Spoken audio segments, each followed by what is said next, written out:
The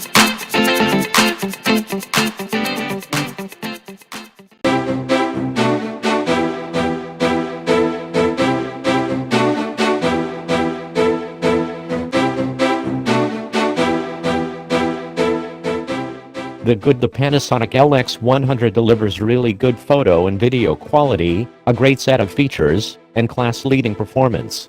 The bad, it's got a fixed LCD and the lens really needs a hood to minimize flare. The bottom line, with really good photo and video quality, a great set of features and generally class-leading performance, the Panasonic Lumix DMC LX100 is probably one of our favorite compact cameras ever. It's not for the inexperienced, though.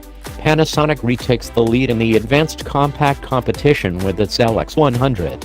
Really good photo and video quality, a great set of features and, for the most part, class-leading performance, result in one of my favorite compact cameras ever.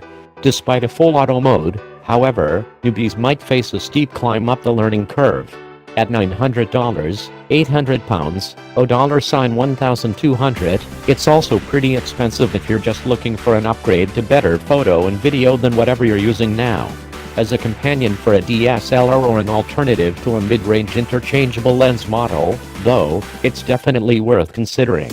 There's also a 4K photo mode that allows you to pull decent 8MP stills from video. It differs from standard recording because it increases the frame rate off the sensor so that it can stop action better, but it also increases battery drain. It seems like an effective way to shoot action when continuous shooting is difficult.